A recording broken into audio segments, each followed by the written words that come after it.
estudantes, professores, professoras, diretores, vice-diretoras, todos bem? Estamos nos encontrando para mais uma aula de língua portuguesa. E hoje a gente tem uma conversa um pouquinho especial, pelo menos agora no comecinho. Eu quero hoje dedicar essa aula para os professores e as professoras que estão assistindo, que estão de alguma forma participando, fazendo esse esforço que não está sendo pequeno para manter, para continuar conectado com todos os seus estudantes, né, com todos os seus alunos, com a escola, com a educação. Quer dizer, mantendo vivo aquele nosso compromisso. Então hoje a minha aula é dedicada a vocês. E pensando então em todo esse valor profissional, eu quero trazer aquele que representa para nós, especialmente da educação de jovens e adultos, um patrono, um pai, um padrinho, né? O Paulo Freire. Seu nome completo? Paulo Régios Neves Freire. Ele é considerado patrono da educação brasileira. Ele nasceu lá em Recife, no Pernambuco, em 1921 e faleceu em 1997. Este homem é considerado patrono porque ele escreveu muitas obras e desenvolveu formas de trabalhar, principalmente com a educação de jovens e de adultos, e a alfabetização especialmente, considerando a autonomia, considerando os saberes que a gente tem, né? Todos têm saberes, crianças, jovens e adultos. Todos nós temos saberes, saberes que a gente traz da nossa cultura, da nossa história, da nossa família. E o Paulo Freire mostrou, por meio de experiências e de trabalhos e de oficinas que realizava com os seus estudantes, como era possível aproveitar desses saberes para que as aulas, ou que os momentos de alfabetização, ou que as aprendizagens acontecessem de forma ainda mais potente. Por isso ele é considerado o patrono da educação básica. E aí ele escreveu um livro que eu sou particularmente fã, que se chama Pedagogia da Autonomia. É esse livro ali, ó. Esse livro, dedicado para os professores, fala desses saberes necessários à prática educativa, saberes que nós, professores, não podemos perder de vista, não podemos desconectar, não podemos abrir mão. E eu trouxe algumas palavras desse livro, tem uma frase importante que ele diz, não está aqui, mas que eu acho que cabe bastante para a gente pensar, para nós, professoras e professores, que não existe docência, essa frase está escrita nesse livro, não existe docência sem discência. Então só estamos nós aqui fazendo esse esforço de preparar as aulas, de transmiti-las via televisão, via internet, de preparar material, adequar, levar à tua mão o estudante, né, preparado, transformado, adaptado, para que você receba lá na escola, porque vocês existem. Só existe o trabalho do professor, do docente, porque existe o estudante, o discente. Certo? Então, pensando tudo isso, é que essas afirmações do Paulo Freire agora, que eu vou ler, que são uma homenagem para a gente se autoavaliar, se autocriticar, se reconhecer e se valorizar como professor, como uma profissão que exige tanto de nós, certo? Que é muito mais do que amor. E amor já é bastante, hein? Muito mais do que amar ser professor, existe um compromisso profissional que a gente não pode esquecer. Então, esses saberes que Paulo Freire fala são: não posso ser professor se não percebo cada vez melhor que, por não poder ser neutra, minha prática exige de mim uma definição, uma tomada de posição, decisão, ruptura. Exige de mim que escolha entre isto e aquilo. Sou professor a favor da esperança que me anima apesar de tudo. Sou professor a favor da boniteza de minha própria prática. E escutando as palavras de Paulo Freire e pensando no nosso compromisso com a educação, o saber que a gente faz escolhas sim, e que a gente está aqui cheio de esperança e animado apesar de tudo, que eu dedico a aula de hoje a você, professora, a você, professor. E que a nossa profissão seja vista como essencial e valorizada, para que a gente continue esse trabalho belíssimo que é a educação, e necessário. Certo? Vamos lá, então, para a nossa continuação da aula de língua portuguesa. E depois de ouvir essa fala do Paulo Freire, que é mesmo um contar, né, um depoimento do que é ser professor, a gente relembra o que a gente estudou na aula anterior. E na nossa aula anterior a gente falava de relato pessoal, né? O que Paulo Freire faz ali não é um relato pessoal, porque ele não narra nenhum fato, mas é um depoimento pessoal. O relato pessoal tem exatamente essas características. É preciso que seja narrado, né? É algo que a gente viveu no cotidiano, que acontece no nosso dia a dia. Fazemos isso, relatamos fatos, ouvimos relatos o tempo todo. Então, esses fatos que acontecem e que a gente narra para alguém, ou que a gente ouve, seja pelo rádio, pela televisão, lendo um jornal, uma revista, ouvindo do amigo, contando para o amigo, para a família, são do cotidiano, por isso um gênero de relato da nossa vida, né? Do nosso dia a dia. Mas, para além disso, o relato pessoal também tem a narrativa, tem que ser contado esses fatos vividos, esses fatos ocorridos num tempo passado já, algo que a gente já viveu. Certo? Lembra que a gente conversou sobre isso? Fazemos relatos pessoais quando contamos algo que nós vivemos, que já passou, em determinado momento da vida. Ok? Se os relatos pessoais têm relação com o tempo, vamos falar um pouquinho sobre tempo.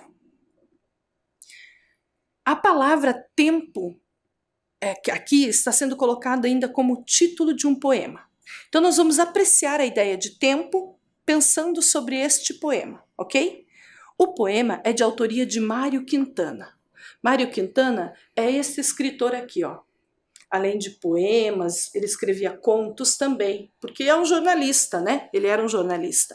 Então, o Mário Quintana, que nasceu no Rio Grande do Sul, que tem como nome completo Mário de Miranda Quintana, a gente já conversou sobre ele lá numa aula algum tempo atrás, né? Alguns dias atrás.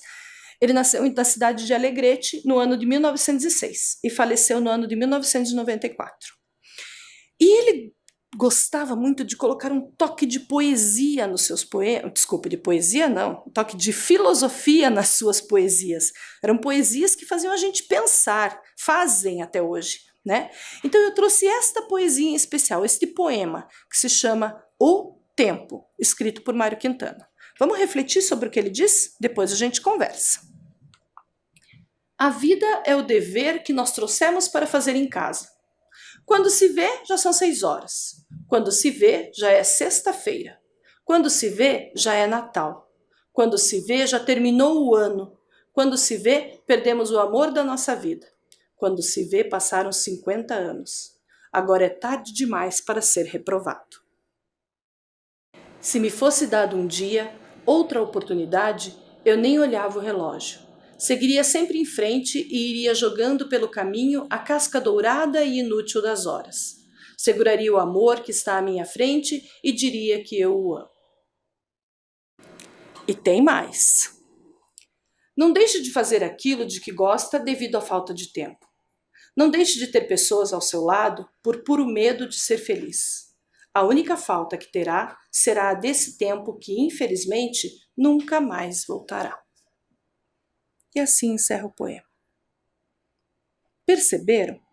Eu até fiz questão de escolher esse porque ele tem uma ligaçãozinha com o nosso tema, que é professor, que é estudante, que é sala de aula. Vocês conseguiram perceber essa comparação que o poeta fez? Vamos tentar entender o poema para ver se a gente tira algumas informações importantes dali para a nossa compreensão. Muito bem. Para compreender o poema, a gente vai por perguntas, ok? E a gente tenta achar essas respostas nos próprios versos do poema. A primeira pergunta é essa: com o que o poeta compara a vida? Vamos ver se a resposta está no texto? A vida é o dever que nós trouxemos para fazer em casa. Aqui a gente já tem a resposta. Olha a comparação que ele faz. A vida é o dever que nós trouxemos para fazer em casa. Dependendo da região onde você nasceu, algumas culturas, né, algumas regiões conhecem a palavra dever como sinônimo de lição de casa, tarefa de casa. Então, dependendo da região de onde você está, você conhece por uma dessas nomenclaturas. O Mário Quintana usou o dever. A vida é o dever que nós trouxemos para fazer em casa. É o dever de casa. Então ele compara a vida como uma lição de casa, uma tarefa de escola para resolver em casa. Será que faz sentido? Vamos analisar o restante. Outra pergunta para a gente pensar. Por que ele faz essa comparação? Por que ele escolhe o dever, a lição de casa, como uma comparação sobre a vida? Em que a vida se compara a um dever de casa? Quando se vê, já são 6 horas. Quando se vê, já é sexta-feira. Quando se vê, já é Natal. Quando se vê, terminou o ano, já terminou o ano. Quando se vê, perdemos o amor da nossa vida. Quando se vê, passaram 50 anos. O que está acontecendo aqui? Será que aqui tem alguma relação direta com a lição de casa? O que faz a gente pensar? Quem lembrou a lição de casa quando a gente era criança, e algumas vezes agora também na idade adulta, era aquela tarefa que a gente, tem que fazer mesmo, depois eu faço. Era ou não era? Aquilo que a gente deixava para o último minuto. É aquilo que a gente chamava de procrastinação, porque a gente ia deixando, a gente ia adiando para não fazer até a mãe dizer tem que fazer, ou até a gente mesmo dizer tenho que fazer, tem que entregar isso amanhã. E a vida é mais ou menos isso. A gente vai deixando, depois eu faço. Quando se vê, já não dá mais tempo, né? A gente deixa para depois e depois, a vida é assim. Então ele faz essa comparação. Ele faz a gente pensar que algumas atitudes podem ser feitas, a gente vai deixando para fazer depois, a gente vai adiando. Ok, assim como o dever de casa, a vida também é uma tarefa que a gente não faz tudo o que tem que fazer naquele momento. A gente vai deixando para depois. O que mais, então? De acordo com o poema, tem um verso ali que faz a gente pensar também sobre essa questão da lição de casa, do dever de casa. Olhem só. Qual o sentido será daquele verso em destaque ali? Agora é tarde demais para ser reprovado. Pensando em toda essa comparação, pensando que a vida é como um dever de casa, porque a gente vai deixando para fazer mais tarde algumas coisas e quando vê não dá tempo, está em cima da hora, né? Algumas coisas a gente entrega atrasado ou não entrega, ou não faz, ou não realiza. Como assim é tarde demais para ser reprovado? Fácil, né? A vida não tem oportunidade 2. Na próxima vida eu resolvo. Não sei se é assim, não sei se dá para afirmar isso, né? A gente não tem como ser reprovado na vida para ter uma segunda oportunidade. É até legal pensar, então, que a ideia de reprovação não é algo negativo. Ela é aquela nossa segunda oportunidade. Mas isso relacionado à escola. Agora, relacionado à vida. Será que a gente tem sempre uma segunda oportunidade? Se ela já passou? Né? Se a vida já está lá nos seus finalmentes? Então é mais ou menos essa comparação que ele quis fazer. Não dá para ser reprovado, porque não dá para fazer de novo. O que mais? Por que o eu poético afirma que nem olharia no relógio? Aqui eu quero chamar a atenção de vocês para a palavrinha que está em azul. Eu poético. Se vocês prestaram atenção, o poema está sendo declamado por alguém. Quem que vocês acham que é? Certamente vocês disseram, é o Mário Quintana, é o poeta. Foi o poeta, Fabiola, que narrou, né? Sim e não. É o poeta porque ele é o autor. Mas quando ele cria o poema, assim como um autor de texto cria uma história, ele se transforma num personagem que narra. Ele se transforma num narrador. Então, na história, na narrativa, a gente chamaria aquele que conta a história de narrador.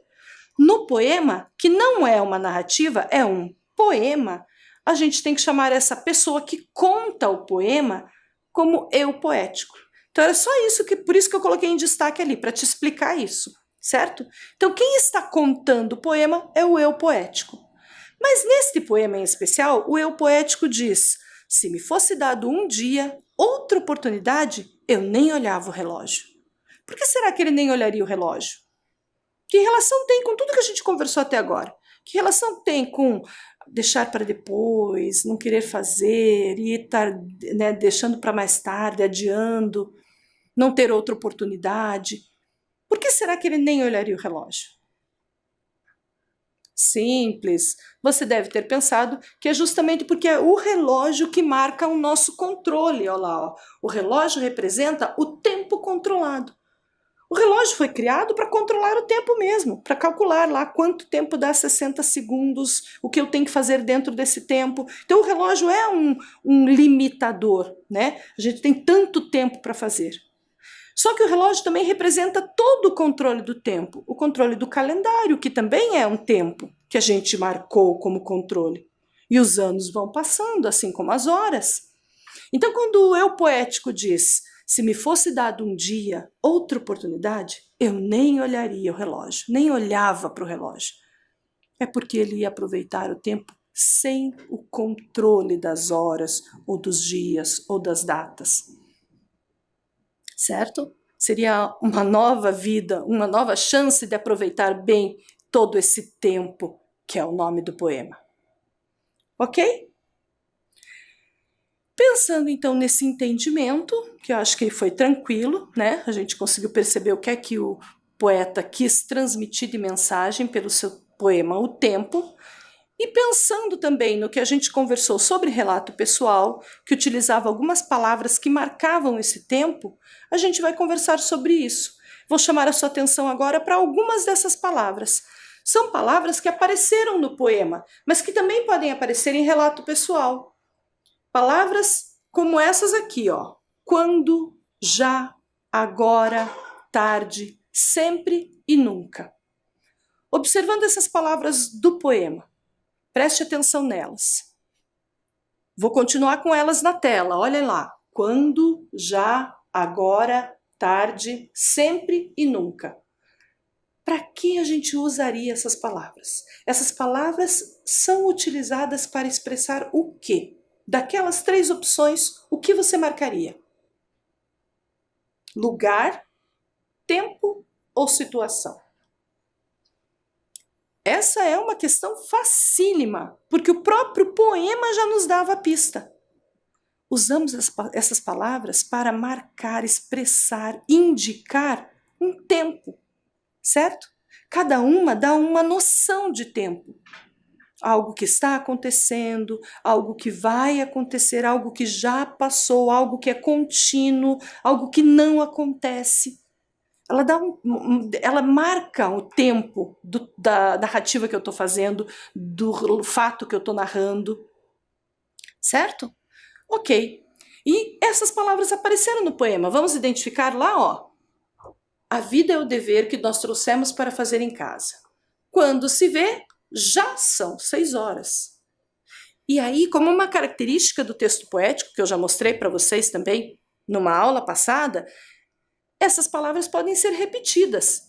E repetidas é uma estratégia, né? Ela se torna uma técnica, uma estratégia de entender melhor o poema. Então a palavra quando, olha, aparece ali 6 vezes. A palavra já, 4 vezes. Na outra estrofe, na continuação do poema, no outro verso, na continuação do poema, a gente ainda vê a palavra agora, também indicando o tempo. E também a palavra tarde, todas indicando tempo. Na outra estrofe, agora sim, a gente tem a palavra nunca. Nunca mais voltará. A palavra nunca expressando um tempo. Ok?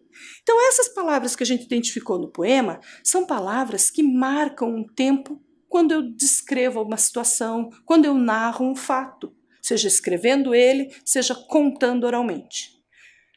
Tendo esse entendimento, a gente vai registrar as palavras que são marcadores de tempo, ok? Para isso, você vai pegar o seu caderno e o seu material de registro, caneta ou lápis, como você melhor se organiza, e colocar lá bem rapidinho essa informação.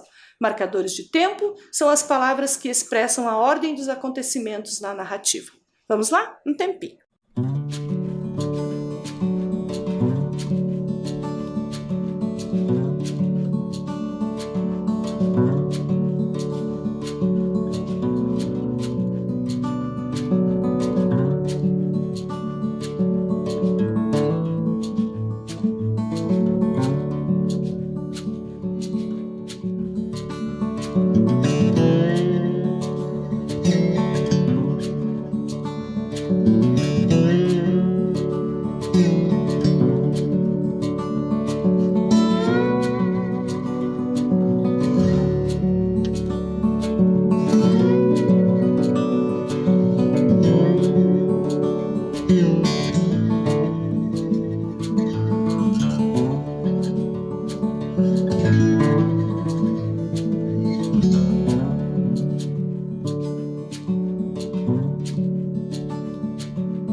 Com essa informação registrada, a gente agora vai trabalhar com uma palavra em especial. Eu quero chamar a atenção de vocês para a palavra quando. Olha essa palavra escrita lá. Essa é uma palavra que tem uma construção. Como todas as palavras, a gente sempre presta atenção na escrita delas, ela tem uma construção. Ela é formada, composta por duas sílabas. A sílaba quan e a sílaba do. Ok? Eu deixei colorido diferente, ó, quan verde, do laranjado. Numa outra aula que a gente também já vivenciou, já experimentou, as sílabas eram marcadas pelo nosso abrir e fechar de boca, pela saída do ar. Então, quando eu falo quando, eu tenho duas vezes o movimento dos lábios. Quando. Ok? E aí, isso faz com que eu construa essas duas sílabas para formar a palavra. Mas para formar cada sílaba, cada pedaço da palavra, eu preciso de letras. Então, a identificação dessas letras também é importante. Na palavra quando, eu tenho 6 letras. Observem lá. Ó. A letra Q, U, A, N, D e O. 6 letras. Quando. Certo? Aqui uma paradinha para a gente relembrar e até exercitar principalmente a sílaba inicial da palavra quando. Num outro momento a gente vai trabalhar melhor, mas é a sílaba que, veja só, ela usa 3 letras só para fazer o som quá, que não é com o C. E aí tem o N, a gente já conversou, quando esse N faz um som nasalizado, final de sílaba, quando, né? Então, quando a gente já conversou sobre o som nasalizado e agora vamos num outro momento trabalhar com essa letra Q, acompanhada do U e de outra vogal, certo? Conhecendo esta palavra, vamos utilizá-la numas frases. Por exemplo, olhando para essa imagem, ai, que delícia, que saudades de um abraço. Que frase a gente pode ser dita, ou desculpe, pode ser dita, né? Não a gente pode ser dita. Que frase a gente pode dizer sobre essa imagem? E nessa frase tem que entrar a palavra quando. Pensou? Eu vou mostrar a minha. Acho que, com certeza, que todo mundo deve ter pensado semelhante. Quando a pandemia acabar, vou abraçar meus amigos. Olha onde eu encaixei a palavra quando. No início da frase. Eu encaixei ela começando uma frase. Quando a pandemia acabar, vou abraçar meus amigos. Olha o ponto de exclamação, expressando a emoção disso que eu estou dizendo. Quando a pandemia acabar, vou abraçar meus amigos. Né? Tudo isso a gente já conversou, sinais de pontuação, o final de frase, letra maiúscula, todos os elementos estão aí nessa frase. Vamos tentar? Ai, mas será, Fabíola? Será que eu vou conseguir? É tão difícil. Vamos tentar. Eu vou propor uma atividade bem simples, ela não é complicada não, olha só. Eu já vou dar algumas frases prontas. A sua tarefa vai ser colocar a palavra quando nesta frase. Exercitar a escrita da palavra quando. Vamos lá? Para isso, você vai copiar primeiro essa tela. Essa tela tem atividades, aí a orientação que é completa as frases com a palavra quando e a letra A, B e C, pulando uma linha, eu deixei o espaço de uma linha. Nessas 3 letras, A, B e C, em cada uma delas você vai registrar as frases que eu vou passar daqui a pouco. Cada frase vai estar acompanhada de uma imagem. Você copia a frase e lá no espaço, no intervalo que tem, na lacuna que tem no meio, ou no início, ou no final da frase, você acrescenta a palavra quando. Vamos lá? Então é um exercício para você ir fazendo agora na sequência. Podem começar a copiar.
E aí, conseguiram?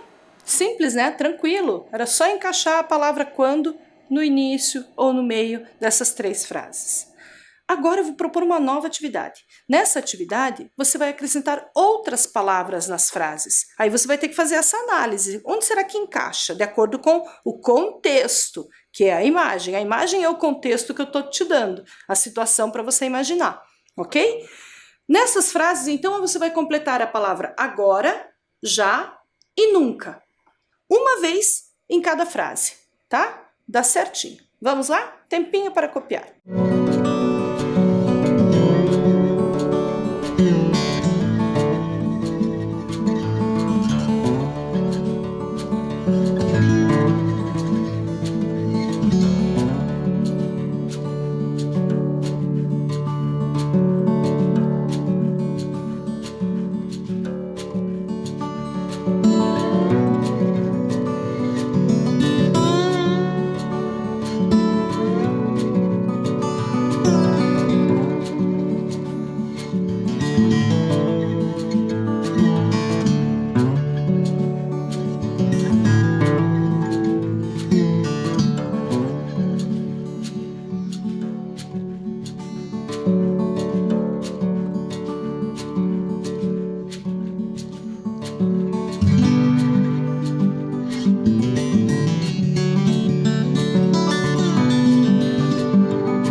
Ok, meus amores, a gente está encerrando mais uma aula.